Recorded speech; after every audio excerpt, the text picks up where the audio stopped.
Calvin പെർഫ്യൂംസിന്റെ 46ാമത്തെ വീഡിയോയിലേക്ക് എല്ലാവർക്കും സ്വാഗതം. ആദ്യമേ തന്നെ ഒരു സന്തോഷം പറഞ്ഞോട്ടെ. നിങ്ങളുടെ ചാനലിൽ 4000-ന് മേലെ സബ്സ്ക്രൈബേഴ്സായി. അത് നിങ്ങൾ തന്ന എനിക്ക് തന്ന ഒരു പ്രോത്സാഹനമായിട്ട് തന്നെയാണ് ഞാൻ അതിനെ കാണുന്നത്. അപ്പം അതുകൊണ്ട് കൂടുതൽ വീഡിയോ ചെയ്യാനുള്ള ഒരു പ്രചോദനം എനിക്ക് കിട്ടുന്നുണ്ട്. ഓക്കെ, അതിനൊരു നന്ദി ആദ്യമേ തന്നെ ഞാൻ എല്ലാവരോടും അറിയിക്കുന്നു. ഓക്കെ, ഇന്ന് ഞാൻ സത്യം പറഞ്ഞാൽ പരിചയപ്പെടുത്തുന്നു എന്നുള്ളൊരു വേർഡ് ഉപയോഗിച്ചാൽ തെറ്റാ. കാര്യം എന്താണെന്ന് വെച്ച് കഴിഞ്ഞാൽ ഇന്ന് ലോകത്ത് എല്ലാവർക്കും അറിയാവുന്ന ഒരു പെർഫ്യൂമാണ് ഇന്ന് ഞാൻ വീണ്ടും പരിചയപ്പെടുത്തുന്നുള്ള വാക്ക് വീണ്ടും വന്നുപോയി. ഷിനേൽ നമ്പർ 5. ഇത് ഉപയോഗിക്കാത്ത പഴയകാല ആളുകൾ ഉണ്ടാവാൻ ചാൻസ് കുറവാണ്. കാരണം ഏതാണ്ട് ഒരു 100 വർഷത്തിന് മേലെ പഴക്കമുള്ളൊരു പെർഫ്യൂമാണ്. പഴയകാല സെലിബ്രിറ്റീസുകളെല്ലാവരും യൂസ് ചെയ്തിട്ടുള്ള പെർഫ്യൂമാണ്. ക്യൂൻ എലിസബത്ത് അടക്കം, മെർലിൻ മൺട്രോ അടക്കം ഉള്ള പഴയകാല എല്ലാ ആളുകളും ഉപയോഗിച്ചിട്ടുള്ള ഒരു പെർഫ്യൂമാണ് ഷിനേൽ നമ്പർ 5. ഒരുപാട് ഹിസ്റ്ററി അടങ്ങിയിരിക്കുന്ന ഒരു പെർഫ്യൂമാണ്. ആ പെർഫ്യൂം ഉണ്ടാക്കിയ അതിൻ്റെ ക്രിയേറ്റർ, അതിൻ്റെ ഫൗണ്ടർ ഗബ്രിയേൽ കൊക്കോ ഷിനേൽ എന്ന് പറയുന്ന ഒരു ലേഡി. അവരുടെ ജീവിതവും ഒരു ഭയങ്കര ഹിസ്റ്ററിയാണ്. എനിക്ക് തോന്നുന്ന ആ ഒരു കാര്യം ഒന്ന് എംഫസൈസ് ചെയ്ത് പറയുമ്പോഴാണ് ഈ പെർഫ്യൂമിൻ്റെ ഇമ്പോർട്ടൻസ് നമുക്ക് മനസ്സിലാവുകയുള്ളൂ. ഗബ്രിയേൽ കൊക്കോ ഷിനേൽ എന്ന് പറയുന്ന ലേഡിയുടെ മദർ വളരെ ചെറുപ്പത്തിലെ മരിച്ചുപോയി. അവർ വളർന്നതെല്ലാം ഒരു ക്രിസ്ത്യൻ ഓർഫനേജിലാണ്. 12 വയസ്സ് വരെയും അവർ ഓർഫനേജിലാണ് വളർന്നത്. ഒരു ക്രിസ്ത്യൻ ആംബിയൻസിൽ ആ പ്രാർത്ഥനയിലൂടെയാണ് അവർ വളർന്നത്. അത് കഴിഞ്ഞ് അവർ ആ ഓർഫനേജിൽ നിന്നും പുറത്തു വന്ന് അവർ ജോലിക്ക് പോകുന്നത് ഒരു ക്ലർക്കായിട്ടും ഒക്കെ ആയിട്ട് ആദ്യകാലത്ത് ജോലിക്ക് പോകുന്നത്. അത് കഴിഞ്ഞ് ഒരു സിംഗറായിട്ടാണ് പിന്നെ അവർ അറിയപ്പെടുന്നത്. കഫേയിലെ ഒരു സിംഗറായിട്ടാണ് അറിയപ്പെടുന്നത്. ആ ഒരു കാലഘട്ടത്തിൽ ബിസിനസ് അവരുടെ തലയിലേക്ക് ഇങ്ങനെ കടന്നു വന്നു. ബിസിനസ് ഫീൽഡിലേക്ക് കടക്കണമെന്നുള്ളൊരാഗ്രഹം. അതിലുള്ള അവർ ഗാർമെൻറ്റ് ബിസിനസ്സിലേക്ക് സ്റ്റാർട്ട് ചെയ്തു.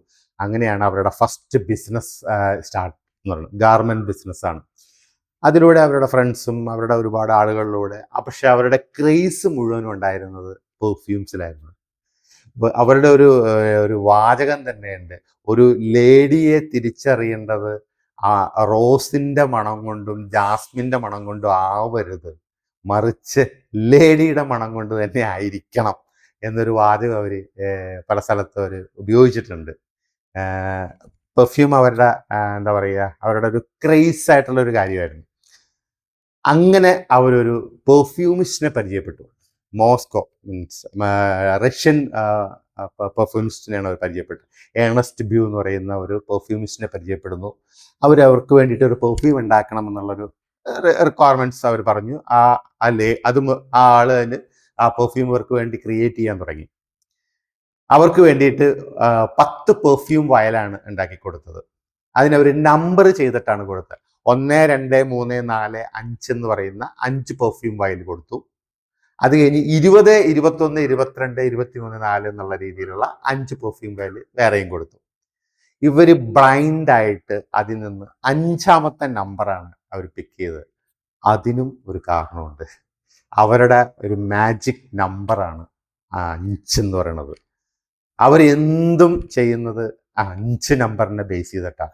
അവരുടെ ഈ ഗാർമെൻറ്റ് ബിസിനസ് സ്റ്റാർട്ട് ചെയ്തത് 5ാം മാസം, അതായത് മെയ് 5-ാം തീയതിയാണ് അവർ ആ ഗാർമെൻറ്റ് ബിസിനസ് സ്റ്റാർട്ട് ചെയ്തത്. അവർ പ്രാർത്ഥിക്കുമ്പോൾ, നമ്മൾ ക്രിസ്ത്യാനികൾ പ്രാർത്ഥിക്കുമ്പോൾ പല പ്രാർത്ഥനകൾ റിപ്പീറ്റ് ചെയ്യും. ഇവർ റിപ്പീറ്റ് ചെയ്യുന്നത് 5 പ്രാവശ്യം. അങ്ങനെ എല്ലാത്തിനും 5-ന് ഒരു ഇമ്പോർട്ടൻസ് ഉള്ളൊരു അതിനൊരു ഭയങ്കര നമ്പറായിട്ട് വിശ്വസിക്കുന്ന ഒരു ലേഡിയായിരുന്നു ഈ കൊക്കോ ഷിനേൽ. അവർ ഈ നമ്പറും സെലക്ട് ചെയ്തു. ഇതാണ് എൻ്റെ പെർഫ്യൂം എന്ന് പറയുന്ന എടുത്തു. എന്നിട്ട് ആ പെർഫ്യൂം ലോഞ്ച് ചെയ്ത ഡേറ്റും വളരെ വിചിത്രമാണ്. മെയ് മാസം, അതായത് വർഷത്തിലെ 5ാം മാസം 5-ാം തീയതി 1921 ഈ പെർഫ്യൂം ലോഞ്ച് ചെയ്യുന്നത്. അതൊരു ഹിസ്റ്ററി ആകും, അതൊരു ഇതാകുമെന്നൊന്നും അന്ന് ആർക്കും അറിയില്ലായിരുന്നു. പക്ഷേ ഈ പെർഫ്യൂം ഇന്നും നമ്മൾ ഗൂഗിളിൽ സെർച്ച് ചെയ്ത് നോക്കിക്കോളൂ. ഇന്നും ലോകത്തെ ഏറ്റവും കൂടുതൽ ചിലവാകുന്ന പെർഫ്യൂമിൻ്റെ ലിസ്റ്റ് എടുത്താൽ ആദ്യത്തെ 10-ൽ ഈ ഷിനേൽ നമ്പർ 5 ഉണ്ടാവും.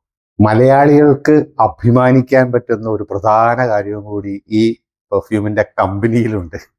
ഇതിന്റെ സിഇഒ പുതിയതായിട്ട് ചാർജ് എടുത്തത് നമ്മുടെ സ്വന്തം മലയാളിയും കൂടിയാണ്, ലീന നായർ. ലീന നായർ എന്നൊരു മലയാളിയാണ് ഇപ്പോൾ അതിൻ്റെ ഗ്ലോബൽ സിഇഒ ആയിട്ട് ചാർജ് എടുത്തിരിക്കുന്നത്. നമുക്ക് അത് എന്താ പറയുക, ഇത്രയും വലിയൊരു കമ്പനിയുടെ സിഇഒ മലയാളി എന്ന് പറയുന്നത് നമ്മുടെ ഒരു അഭിമാന കാര്യവും കൂടിയാണ്. ഞാൻ അതും കൂടി ഒന്ന് ഈ ഒരു അവസരത്തിൽ അത് നോട്ട് ചെയ്യും. അത്രമാത്രം പോപ്പുലറായി. 100 വർഷം കഴിഞ്ഞിട്ടും ഈ പെർഫ്യൂം ഇത്രയും പോപ്പുലറായിരുന്നു. അതിൻ്റെ ഒരു കാരണം അതിൻ്റെ ഇൻഗ്രീഡിയൻസ് തന്നെയാണ്. അതിൻ്റെ ഇൻഗ്രീഡിയൻസ് എന്ന് പറയുന്നത് ആദ്യ കാലഘട്ടത്തിലൊക്കെ പെർഫ്യൂമിനെ ഭയങ്കരമായിട്ട് ബൂസ്റ്റപ്പ് ചെയ്യാനായിട്ട് ഉപയോഗിച്ചുകൊണ്ടിരുന്ന ഒരു ഘടകമുണ്ട്, ഒരു സിന്തറ്റിക് ഘടകമുണ്ട്, ആൽഡിഹൈഡ്സ് എന്ന് പറയും. ഈ ആൽഡിഹൈഡ്സ് ആക്ച്വലി ഒരു സിന്തറ്റിക് ആണ്. അത് ആണ് പെർഫ്യൂമിനെ ഹൈപ്പ് ചെയ്യിപ്പിക്കുന്നത്. അത് ഏറ്റവും കൂടുതൽ ആഡ് ചെയ്തത് ഈ പെർഫ്യൂമിലായിരുന്നു ആ കാലഘട്ടത്തിൽ. അതുകൊണ്ടായിരുന്നു ആ കാലഘട്ടത്തിലെ പെർഫ്യൂംസിൽ ഈ ഒരു പെർഫ്യൂമിന് ഭയങ്കര പ്രൊജക്ഷനും ഭയങ്കര ലാസ്റ്റിങ്ങും ഒക്കെ ഉണ്ടാവാണ്ടായിരുന്ന ഒരു കാര്യം. ഇന്നിപ്പോൾ ഒരുപാട് ഹിസ്റ്ററിയിൽ പല പല കെമിക്കൽ അത് നല്ലതാണോ ചീത്തയാണോ എന്നൊക്കെ പല പല റിസർച്ചുകളും കാര്യങ്ങളൊക്കെ നടക്കുന്നുണ്ട്. അതൊരു വേറൊരു വശമാണ്.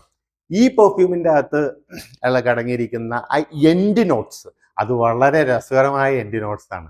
Sandalwood, musk, vetiver, amber, patchouli. ഇത് കേൾക്കുമ്പോൾ ഇത് ലേഡീസിൻ്റെ ഒരു നോട്ട്സ് ആയിട്ട് നമുക്ക് ഫീൽ ചെയ്യുന്നില്ലല്ലോ, പക്ഷെ എൻ്റെ നോട്ട്സുകൾ അതിലൂടെയാണ് വരുന്നത്. ഈ ഒരു കാരണം കൊണ്ട് കേരളത്തിലെ ആളുകൾ ഇത് ആണ് പെണ്ണ് എന്നുള്ള വ്യത്യാസമില്ലാതെ എല്ലാവരും ഈ ഷാനൽ നമ്പർ 5 യൂസ് ചെയ്യുന്നുണ്ട്. പക്ഷെ വേൾഡ് വൈഡ് ഇതൊരു ലേഡീസ് പെർഫ്യൂം തന്നെയാണ് കേട്ടോ. ഇതിൻ്റെ മിഡിൽ നോട്ടാണ് ലേഡീസിനെ ഏറ്റവും കൂടുതൽ ആകർഷിപ്പിക്കുന്നത്. അത് ലില്ലിപ്പൂവിൻ്റെ മണവും ജാസ്മിൻ്റെ സ്മെല്ലും റോസിൻ്റെ സ്മെല്ലും കൂടിയുള്ള ഒരു മിക്സാണ്. അതാണ് ഈ പെർഫ്യൂമിനെ ഏറ്റവും മനോഹരമാക്കുന്ന ആ ഒരു നോട്ട്. ഇതിനൊരു സിംഗിൾ വേർഡിൽ പറയുകയാണെങ്കിൽ ഒരു ഫ്ലോറൽ ബൊക്ക എന്ന് വേണമെങ്കിൽ പറയാം. അതിൻ്റെ കൂടെ ഒരു സോപ്പി നോട്ട്സും കൂടി വരുന്ന ഫ്ലോറൽ ബൊക്ക എന്ന് പറഞ്ഞാൽ അതായിരിക്കും ആ പെർഫ്യൂമിനെ ഒരു സിംഗിൾ വേർഡിൽ അവതരിപ്പിക്കാൻ പറ്റുക. നമ്മൾ തുടക്കത്തിൽ തന്നെ അതിൻ്റെ അകത്ത് ഒരു ബെർഗാമോട്ടും ലാങ് ഫ്ലവറിൻ്റെ ഒരു നോട്ട്സിലൊക്കെ കൂടി സ്റ്റാർട്ട് ചെയ്തിട്ട് ഞാൻ ഈ പറയുന്ന എൻ്റെ നോട്ട്സിലേക്കാണ് ഈ പെർഫ്യൂം വരുന്നത്. ഇതാണ് ഈ പെർഫ്യൂം. ഇത് ഞാൻ നേരത്തെ പറഞ്ഞിട്ടുണ്ട്, ഇത് ഉപയോഗിക്കാത്ത സെലിബ്രിറ്റീസ് ലോകത്തുണ്ടാവില്ല.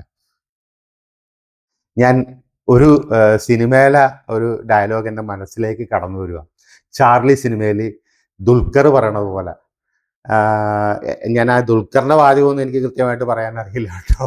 മീശപ്പുലിമലയിൽ മഞ്ഞ് വീഴുന്ന കാര്യവും അതിലെ മാജിക് ആ കൂണും എല്ലാം കൂടി കാണാതെ നിങ്ങൾ എന്തിനാണ് ദൈവത്തിൻ്റെ അടുത്തേക്ക് മരിച്ച് പോകുന്നത് എന്ന് ചോദിക്കുന്ന ഒരു ഡയലോഗ്. എനിക്കത് കറക്റ്റായിട്ട് അവതരിപ്പിക്കാനൊന്നും അറിയില്ല കേട്ടോ. അപ്പോൾ ആ ചോദിക്കുന്ന ചോദ്യം അദ്ദേഹം പറയുന്നത് ഇതാണ്: അതൊക്കെ അനുഭവിക്കാനാണ് ദൈവം നമ്മളെ ഈ ഭൂമിയിലേക്ക് പറഞ്ഞു വിട്ടിരിക്കുന്നത്. ഈ പെർഫ്യൂം ഒന്നും എന്താ പറയണ അനുഭവിക്കാതെ ആസ്വദിക്കാതെ നമ്മൾ ഇവിടെ നിന്നൊക്കെ പോയിട്ട് എന്ത് നേടാനാ? എൻ്റെ കയ്യിൽ ഈ പെർഫ്യൂം ഉണ്ട്. ഞാൻ ഈ പെർഫ്യൂം ചെയ്യുന്നുണ്ട്. ഓൾമോസ്റ്റ് 80-85% ആക്യുറസിൽ ഞാൻ ഈ പെർഫ്യൂം ചെയ്യുന്നുണ്ട്. നിങ്ങൾക്ക് കോണ്ടാക്ട് ചെയ്യാം. അത് വളരെ റേറ്റ് കുറച്ചാണ് ചെയ്യുന്നത്. നിങ്ങൾക്ക് കോണ്ടാക്ട് ചെയ്യാം. കൊറിയറിൽ വേണമെങ്കിൽ കൊറിയറിൽ അയച്ചു തരാം. നേരിട്ട് വേണമെങ്കിൽ നേരിട്ട് വന്ന് വാങ്ങിക്കാം. ഇനി അടുത്ത വീഡിയോയിൽ പുതിയ പെർഫ്യൂം പരിചയപ്പെടുന്നവരെ എല്ലാവർക്കും ടാറ്റ.